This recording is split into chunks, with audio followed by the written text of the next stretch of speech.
लखनऊ की हार का गुनहगार कौन?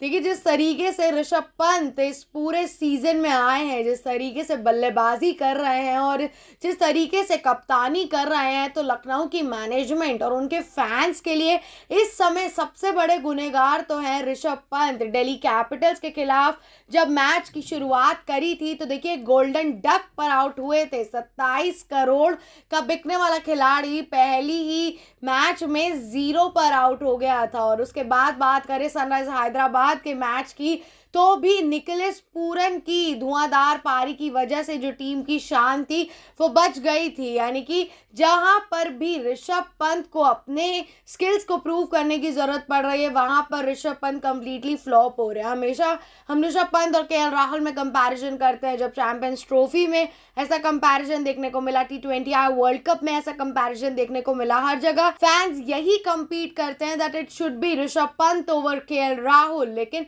अब जो T20 सिनेरियोज है, क्लियरली वहां तो देख के ऐसा लग रहा है कि ऋषभ पंत उतने ऑफ टू द मार्क नहीं है। क्योंकि देखिए 3 मैचेस खेले जा चुके हैं, सिर्फ 15 रन बनाए हैं। यानी कि गोल्डन डक के बाद 10 रन 13 रन बनाए थे सनराइजर्स हैदराबाद के खिलाफ। और पंजाब किंग्स के मुकाबले में जो कल खेला गया है काना के मैदान पर, देखिए अपने ही होम ग्राउंड में मैच हारने के बाद उतना ही बुरा लगता है कि जब आपके पापा ने पार्टी दी हो और आप ही 10th क्लास के रिजल्ट में फेल हो गए हो। ऐसा ही कुछ देखने को मिला कल के मैदान पर। अब इसके बाद एक बार फिर हमें लखनऊ सुपर जायंट्स के ओनर और जिस तरीके से केएल राहुल में दरार देखने को मिली थी, क्या वैसी ही दरार हमें एक बार फिर ऋषभ पंत के साथ भी देखने को मिलेगी। लेकिन देखिए ये तो है केवल एक गुनहगार। इसके बाद बात कर लेते हैं शार्दुल ठाकुर की, the star Thakur, purple cap Thakur, Lord Shardul Thakur.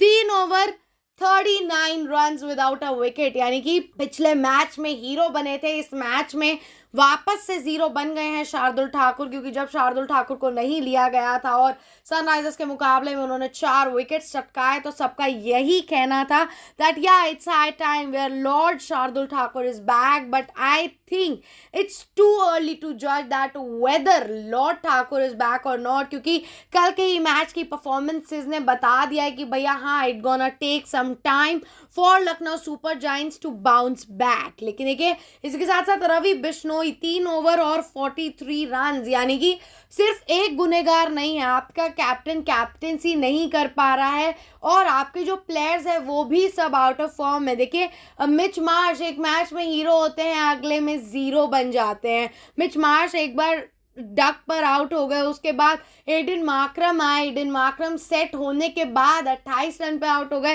तो अब्दुल समद की शानदार बल्लेबाजी की वजह से जो लखनऊ सुपर जायंट्स का स्कोर है वो 171 पर पहुंच गया। क्योंकि अब्दुल समद ने आखिरी के ओवर्स में 12 रन पर 27 रनों की शानदार पारी खेल के दिखाई, जिसकी वजह से जो स्कोर है वो 170 के पार पहुंचा। नहीं तो जो टीम का कॉम्बिनेशन था, जो प्लेइंग एफर्ट था, उस हिसाब से तो टीम का एक्यूमुलेशन 140 145 के पार ही नहीं जा सकता था। लेकिन all thanks to Abdul Samad, Nicholas Pooran जिन्होंने एक तरफ से बागडोर संभाली, आयुष बदौनी ने संभाली। क्योंकि देखिए निकोलस पूरन ने 44 रन की पारी खेली, आयुष बदौनी ने 41 रन की पारी खेली। लेकिन अगर अभी हम बात कर लें तो इस समय टीम का सिर्फ एक गुनहगार उनका कप्तान ही नहीं बल्कि बल्लेबाज गेंदबाज कलेक्टिवली हैं। क्योंकि टीम में इस समय सिर्फ 2-3 लोग परफॉर्म कर रहे हैं। देखिए आप देखिए कंसिस्टेंसी निकोलस पूरन में दिख रही है, आयुष बदौनी में दिख रही है। लेकिन अगर गेंदबाजों की बात करें तो